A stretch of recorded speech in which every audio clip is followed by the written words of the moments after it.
Saudara-saudari dan anak-anak yang terkasih dalam Kristus, dari Novisiat SVD Kuburuteng Manggarai Flores NTT, saya Pastor Freddy Zahadin SVD menyampaikan ucapan selamat jumpa lagi lewat siraman rohani.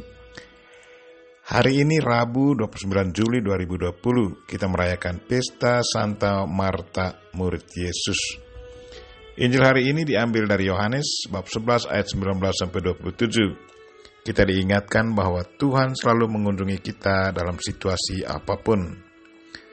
Marilah kita berdoa memohon penerangan Roh Kudus. Dalam nama Bapa dan Putra dan Roh Kudus. Amin.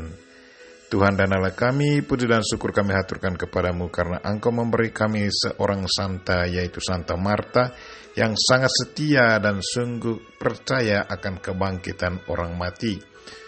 Tuhan, bantulah kami, teguhkanlah iman kami, semoga contoh hidup yang sudah ditunjukkan oleh Santa Marta selalu kami ikuti dengan baik, sehingga kami pun selalu melihat kematian sebagai pintu masuk kepada kehidupan baru. Tuhan, utuslah Roh Kudus-Mu, terangilah pikiran dan hati kami, agar sabda-Mu yang akan kami dengar dapat kami pahami dengan baik, dan isi pesan-Mu dapat kami hayati dan amalkan dalam hidup harian kami. Doa ini kami sampaikan dengan perantaran Kristus Tuhan kami. Amin. Tuhan sertamu. Inilah Injil Yesus Kristus menurut Yohanes bab 11 ayat 19-27. Banyak orang Yahudi telah datang mengunjungi Marta dan Maria untuk menghibur mereka karena kematian saudaranya.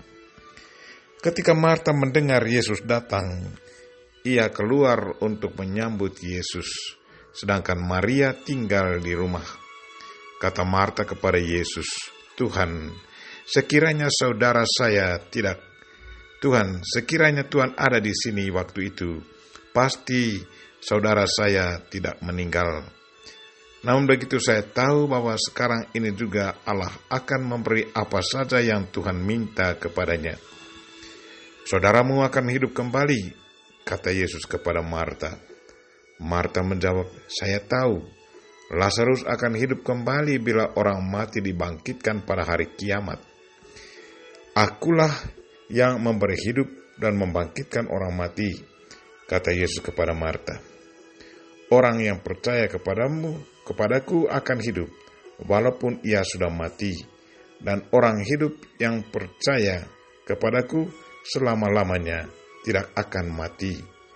Percayakah engkau akan hal itu? Tuhan, jawab Marta, saya percaya Tuhan Anak Allah, Raja Penyelamat yang akan datang ke dunia. Demikianlah Injil Tuhan, terpujilah Kristus. Saudara-saudari dan anak-anak yang terkasih dalam Kristus, tema renungan kita hari ini ialah Tuhan selalu mengunjungi kita dalam situasi apapun.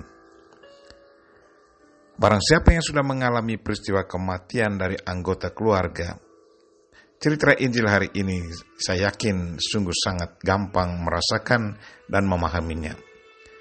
Marta yang masih dalam situasi duka, begitu mendengar Yesus Kristus datang, langsung saja ia pergi menemuinya. Ia ungkapkan apa yang dirasakannya. Saudara-saudari dan anak-anak yang terkasih dalam Kristus, hari ini kita merayakan Pesta Santa Marta, Murid Yesus. Beberapa hal yang menarik yang kita amati dari Marta, yang mungkin baik dijadikan bahan permenungan dan inspirasi hidup kita adalah sebagai berikut. Yang pertama, dalam situasi duka, Marta tetap menunjukkan keunikannya, yaitu seorang pribadi yang selalu aktif. Injil katakan, ketika Marta mendengar bahwa Yesus datang, ia pergi mendapatkan Yesus. Bagaimana dengan sikap kita? Apakah kita tetap mendengarkan suara Tuhan di saat berada dalam situasi duka? Kemanakah kita lari di saat kita berada dalam situasi duka? Yang kedua, dalam situasi duka, di hadapan Tuhan, Marta ungkapkan perasaannya secara terbuka. Injil katakan bahwa sewaktu bertemu Yesus, Marta ungkapkan perasaan dan pikirannya. Katanya, Tuhan, sekiranya Engkau ada di sini, saudaraku pasti tidak mati. Bagaimana dengan kita? Apakah dalam situasi duka kita selalu ungkapkan perasaan kita secara terbuka? Yang ketiga, dalam situasi duka, Marta tetap berpegang teguh pada imannya. Ia seorang pribadi beriman, percaya total pada Yesus. Lewat Injil kita dengar ungkapan imannya, katanya kepada Yesus, "Sekarang pun aku tahu bahwa Allah akan memberikan kepadamu segala sesuatu yang engkau minta kepadanya." Bagaimana sikap iman kita di saat kita alami situasi duka? Apakah kita tetap melihat Tuhan sebagai penguasa tunggal? Yang keempat, agama Marta pada waktu itu adalah agama Yahudi. Ajaran agamanya tetap dihayati dan diamalkannya dalam situasi apapun. Kematian saudaranya, Lazarus, dianggapnya sebagai kematian fisik, sementara jiwanya tetap hidup. Marta percaya bahwa ada kebangkitan di balik kematian. Bagaimana dengan sikap dan penghayatan iman kita menghadapi situasi kematian? Apakah kita selalu percaya bahwa kematian adalah pintu menuju kehidupan baru? Dan yang kelima, terakhir, saya sudah bertemu dan mendengarkan apa yang dikatakan Yesus Kristus. Marta mengalami satu perubahan konsep tentang kebangkitan. Kebangkitan bukan lagi dilihat sebagai sesuatu yang abstrak.